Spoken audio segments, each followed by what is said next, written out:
Social clubs, dining clubs, and taverns are required to electronically verify the ID of anyone who looks 35 years of age or younger.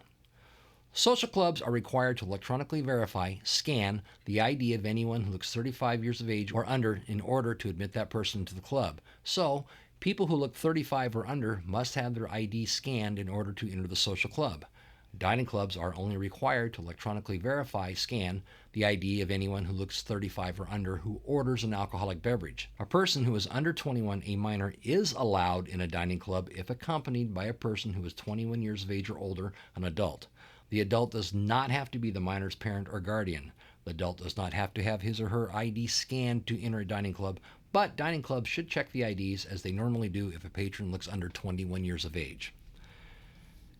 Taverns are required to electronically verify the identification of anyone who appears 35 years of age or younger. To enter the premises, an electronic age verification device must be able to read a barcode, a two-dimensional 2D stacked symbology, or a magnetic strip.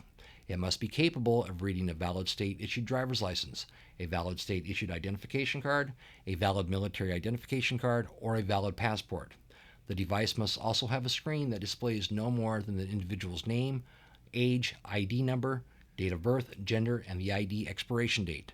The device must have the capability of electronically storing the following information for 7 days, which would be 168 hours, after which it must be deleted: the individual's name, date of birth, age, gender, expiration date of the ID, the time and date the ID was scanned. Identification, which cannot be scanned, such as passports or military identification cards, must be manually reviewed and a daily log maintained with the date the identification is presented.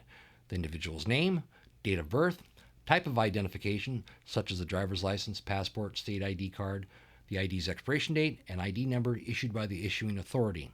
A state driver's license or identification card which cannot be scanned due to barcode damage must follow the same process as passports.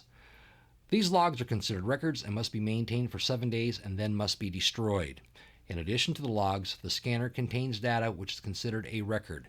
You may be required to provide the information from your scanner to the department as a part of a normal compliance review or by law enforcement agencies in conducting an investigation. When you buy or lease a scanner, you must ask the provider to train you on its use, including instructions, so you have the knowledge, capability, and equipment, such as computer cables, printers, etc., to be able to read and produce the data in the scanner upon request by an authorized DABC employee, law enforcement officer, or other investigative agency personnel. Any data collected either electronically or otherwise may be used by the licensee and/or employees or agents of the licensee solely for the purpose of verifying an individual's proof of age. You may not keep the data in a database for mailing, advertising, or promotional activity, and you may not require personal information to make the inappropriate personal contact with the individual. If you're employed at an establishment that is not a social club, dining club, or tavern, you must visually inspect the ID.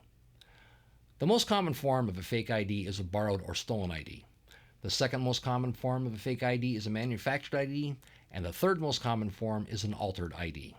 On your list of acceptable IDs, the passport could be easily one of the most easily forms of identification there are to alter. A passport is valid for 10 years. People change in 10 years. For example, a person gets a passport when they are 17 years old, now they are 22 years old. The person will have changed. Passports have changed. The old style had the lamination over the picture, and you can feel where the picture had been placed. This is the same passport that was put on a scanner, and the documentation was changed. Note it reads, "Any age I want to be." The new one has the picture scanned in and laminated with a hologram over the lamination. Here's an example of the U.S. passport card. When someone uses a passport for ID, simply ask them for a second piece of ID. In fact, anytime you have questions on an ID, the first thing you should ask for is a second piece of ID. That would be anything with their name on it. You would prefer something with their name and photo on it, such as a student ID, an employee ID card, a bank card, etc. One thing should draw a red flag is if when you request a second piece of ID and the guest immediately responds with, "I don't have one." Most people have more than one thing in their wallet with their name on it. There should not be hesitation before they respond. Also, you can ask the passport holder if they are from a foreign country to speak some of the language. Now, let's discuss the military IDs. Anyone who is in the military is very proud of that fact, and they should be. There's a good chance that they will show you their military ID. There are a couple of different styles. This style of military ID comes in different colors. You'll see a lot of pink ones and tan ones, as well as a blue one and a gray one.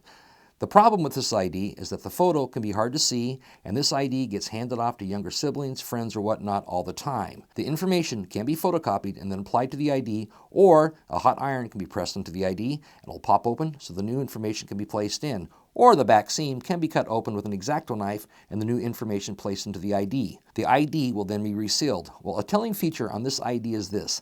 This ID has been laminated over the top, which gives it one smooth edge and one sharp edge. Run your fingers over both edges. You can also ask a military ID holder this question: what's your last four? Everything and anything somebody does that is associated with the military is with the last four. If you ask them what their last four is, and they look at you with a huh, they are not in the military. Now let's discuss the new military ID. The new military ID is a credit card style. It is fairly thick. It has a color photograph and will have their armed force insignia. It has a smart chip, but it does not have a physical signature. Instead, the signature has been encrypted on the chip, so it is on the ID. When you look at the back of the ID, it has a ghost photo with their information typed around the photo. This has a tendency to rub off, or it can get erased off. They can then change the birth date using stencils. To make it all easier for you, when you see any military ID, simply ask for their driver's licenses. They probably have one on them. Utah is a state that is a paradise for outdoor enthusiasts and will have visitors come from all over the world, bringing with them many different forms of identification. But the most common piece of ID you will probably see is a Utah state-issued ID. In January of 2010, the Utah Department of Public Safety began issuing several types of license certificates: driver's license and ID cards, limited term licenses and ID cards, and driving privileges cards. All cards include some of the most up-to-date security features available, which we will cover shortly. When you get your driver's license here in Utah, you don't get it immediately at the Department of Public Safety. It comes to you in the mail. You will, however, receive a temporary license which looks like a photocopy of your driver's license. You want to be careful of these temporary licenses. Even though they have several security features which include the following: the temporary license is printed on a security paper which will cause the word void to appear in the ID when copied. The temporary license background features split fountain printing, which is a gradual change from light blue to light red color, and a delicate arch is pictured at the top. When presented with a temporary document, I suggest you ask for another piece of ID. Could I get a Walker Black on the rocks? Oh, drinking good. I see your ID. Yeah, sure, no problem. Ah, the new one. Got your old one with you? No, I lost it, so I got a paper one. I had to go to the DMV today. Lost my whole wallet. That sucks. What happened? Somebody steal it or you just lose it? Just lost my wallet. Clumsy. Yeah. That sucks. You got a credit card or something, man? Just cash only, man. I lost my wallet. You know, I'm not feeling comfortable just taking the paper one by itself, and I'm going to ask you if you could sit in the dining room.